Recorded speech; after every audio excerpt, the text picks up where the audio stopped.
Timnas U23 harus takluk dari tamunya Timnas Mali dalam FIFA Matchday di Stadion Pakansari Bogor, Jawa Barat.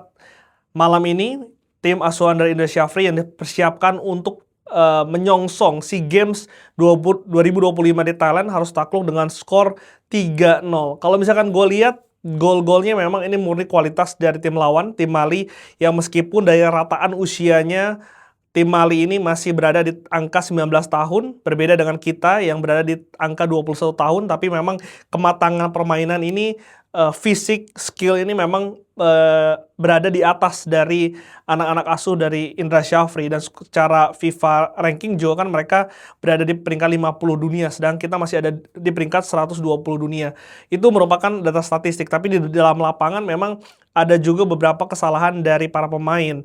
Kalau misalnya kita lihat dari gol pertama Timnas Mali, eh, terlihat Kadek Arel dan juga Cahya ini kalah duel dengan back dari Mali yang merupakan alumni dari Akademi PSG Paris Saint-Germain yang sekarang bermain di Ligue 1.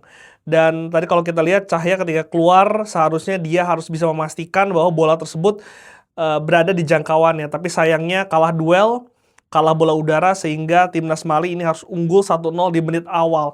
Gol-gol menit awal ini tentu saja akan mempengaruhi bagaimana para pemain ini eh, secara mental, secara psikis ini pasti akan berpengaruh. Tapi memang tadi kalau kalau kita lihat Indonesia ini merespon dengan cukup positif. Mereka mencoba untuk membangun serangan, ada beberapa serangan yang dibangun. Dan ketika keasikan menyerang, ini sebetulnya jebakan yang disimpan ataupun dilakukan oleh Timnas Mali. Ketika Timnas U23 mencoba untuk keluar menyerang, menyamakan kedudukan, ada celah yang dimanfaatkan. Terlihat dari gol kedua, ketika kita sedang asik menyerang, ada transisi yang sangat baik dari Timnas Mali yang mengandalkan kecepatan dan juga membuat akselerasi dari sisi kiri ataupun sisi kanan pertahanan dari timnas Indonesia ini bisa dimanfaatkan. Ada bolong di sana, Kakang kalah sprint, Kadek Arah tidak bisa recover, dan juga timnas Mali harus akhirnya unggul dengan skor 2-0 menutup babak pertama di FIFA Matchday tadi. Dan kalau tadi kita lihat gol ketiga, sebetulnya Indonesia juga melakukan kesalahan di menit-menit akhir, tidak fokus dan juga bisa dimanfaatkan oleh timnas Mali. Tapi overall gue cukup happy dengan apa yang ditunjukkan oleh para pemain kalau kita bandingkan dengan uji coba di Stadion Madia ketika seri dan juga kalah melawan timnas India. Memang ini ada peningkatan dan terlihat juga memang adanya struktur baru dari timnas Indonesia. Ini juga membawa gaya baru, gaya permainan yang lebih menjanjikan dibandingkan dengan apa yang ditunjukkan ketika melawan India dan juga ketika kualifikasi Piala Asia U23. Ivar Jenner, Rafael Strijk ini menjadi pemain, menjadi pembeda di timnas U23. Terlihat kalau misalnya kita lihat bagaimana kita tidak memiliki deep lying playmaker yang selama ini coba dimainkan oleh Tony Firmansyah di sana, Arkan Fikri di sana. Tapi memang ketika Ivar Jenner ini memainkan peran tersebut lebih baik, lebih matang dan juga sebetulnya lebih hidup bagaimana kita membangun serangan. Ivar yang bermain di posisi ke-6, posisi pemain nomor 6, menjadi jembatan antara Kadek Arel, Kakang dan juga Rafael Strijk maupun pemain tengah dari timnas Indonesia lainnya. Ini memainkan permainan yang sangat vital, sangat baik dan juga sangat tenang.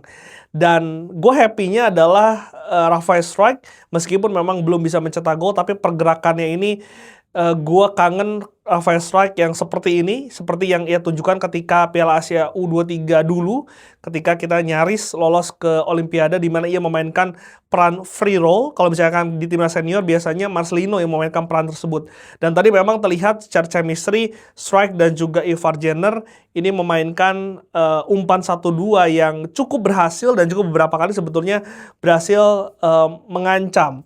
Tapi sayang ya sekali lagi, meskipun ada Mauro Zilstra di lini depan, tapi belum bisa menjawab kebuntuan ataupun masalah utama dari timnas U23, yaitu striker yang mematikan. Kita nggak punya Ole Romani di timnas U23.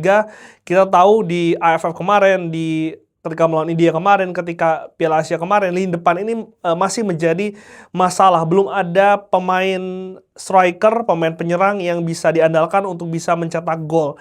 Ada James Revan di situ memang, ada Mauro di situ memang, ada Hoki Caraka di situ, tapi sekali lagi belum ada yang bisa memberikan atau menjanjikan bisa menjadi seseorang yang memecah kebuntuan ketika Timnas U23 mencetak gol. Masalahnya benang merahnya kalau gue lihat dari 3 pemain itu jam terbang. Kalau kita lihat Mauro Zisra walaupun bermain di Eropa tapi gue dengar memang secara jam terbang ini masih belum. Begitupun dengan James Revan setelah transfer ke Bali United pada musim ini, kita tahu Jans masih kalah dengan Kopitovic yang masih menjadi pemain inti, penyerang inti dari Bali United, sehingga jam terbang ini masih menjadi masalah untuk para pemain ini. Ketika mereka tidak bermain di Liga, mereka akan kesulitan untuk ketika harus bermain di level timnas dengan touch, dengan duel, dengan pergerakan yang cukup matang dari lawan. Terlihat Mali tadi bermain sangat kolektif, sangat matang, pergerakannya sangat baik, dan itu akan sulit ketika berhadapan dengan seorang pemain yang jarang bermain ataupun jarang mendapatkan menit bermain. Tapi memang kalau misalkan kita lihat dan sebetulnya sudah terbaca bahwa memang salah satu senjata utama dari game plan permainan dari seorang Indra Syafri adalah sektor flank.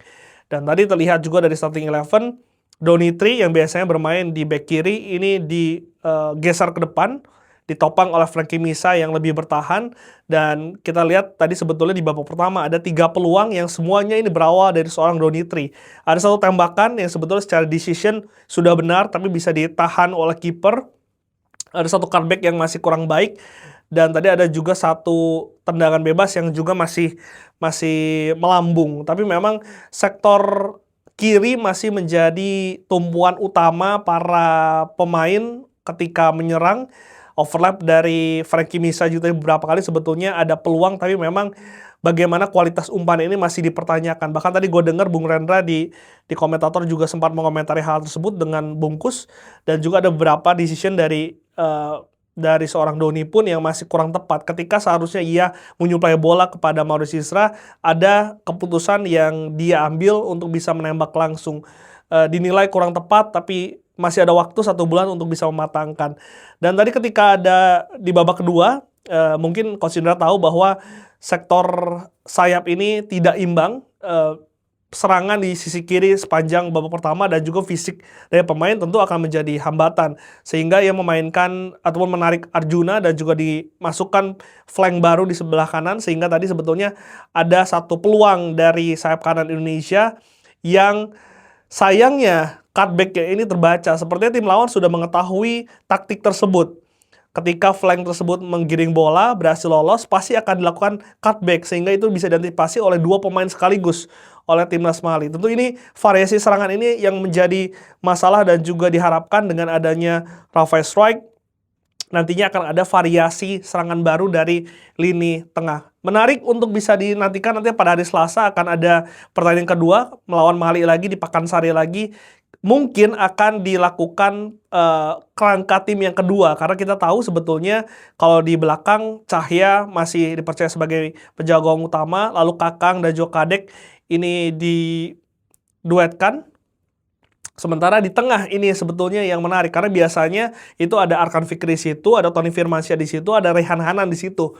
Dan gue akan menunggu apakah Indra Syafri akan memainkan 3 pemain ini, apa yang Graf Vandenberg lakukan di Timnas U23 ketika AFF, atau ada mixing nih, ada pencampuran. Karena tadi yang gue sudah jelaskan, sudah analisa, ada peran baru dari Rafael Strike dan juga Ivan Jenner yang secara pengalaman ini lebih matang dibandingkan dengan 3 pemain yang gue sebutkan atau bisa menjadi langganan.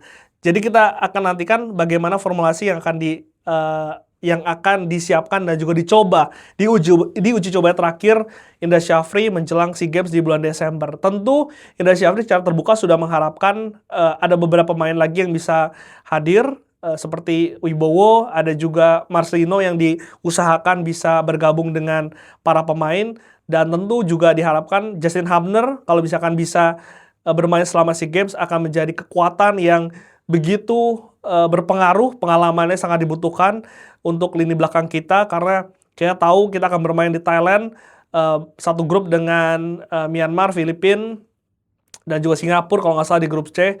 Ini juga bukan pertandingan yang mudah, apalagi kita adalah juara bertahan, pemegang medali emas terakhir di 2023, dan juga pasti keinginan untuk bisa mempertahankan tersebut akan semakin besar dan juga semakin menantang gitu. Jadi dengan ada tambahan para pemain yang tadi gue sebutkan, Marcelino, Wibowo maupun Hubner, ini pasti akan membantu. Kita harapkan yang terbaik untuk timnas U23 dan juga kita akan dukung, dan semoga Indonesia bisa kembali membawa pulang medali emas dari SEA Games Thailand.